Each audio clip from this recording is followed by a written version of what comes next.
1 week ஃபுல்லாவே ஊட்டியில இருக்க தங்கச்சி வீட்ல தான் டைம் ஸ்பெண்ட் பண்ணோம். ரொம்பவே சூப்பரா இருந்துச்சு. கிளம்பும்போது பார்த்தீங்கன்னா, அவங்களோட ஃபார்ம் ஹவுஸ்க்கு வந்திருந்தோம். இதுதான் அவங்க ஃபார்ம் ஹவுஸு. கேரட், பீட்ரூட், முட்டைக்கோஸ் இதெல்லாமே போட்டிருந்தாங்க. பார்க்கறக்கே எல்லாம் ஃபுல்லா கிரீனிஷா இருந்துச்சு. ரொம்பவே அழகா இருந்தது. வீட்டு முன்னாடி பார்த்தீங்கன்னா, நெறைய ரோஸ் செடியெல்லாம் வச்சிருந்தாங்க. அதுவும் பார்க்கறக்கு ரொம்பவே அழகா இருந்தது. குட்டீஸ் எல்லாம் பார்த்தீங்கன்னா, தோட்டத்துக்குள்ள போய் ஜாலியா விளையாடிட்டு இருந்தாங்க. நாங்களும் தோட்டத்தையெல்லாம் போய் சுத்தி பார்த்துட்டு இருந்தோம். ரொம்பவே அழகா இருந்துச்சு.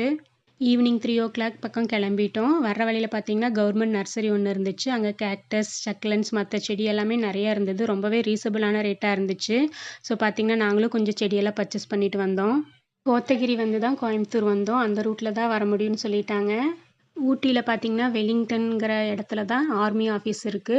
அந்த வழியா தான் நாங்க வந்தோம். அந்த வழியில பார்த்தீங்கன்னா, எல்லா ஆர்மி ஸ்டாச்சுவெல்லாம் நெறைய வச்சிருந்தாங்க. பார்க்கறக்கே ரொம்பவே சூப்பரா இருந்தது. அதை தாண்டி கோயம்புத்தூர் கீழ இறங்க இறங்க பார்த்தீங்கன்னா, ஃபுல்லா தேயிலை தோட்டம்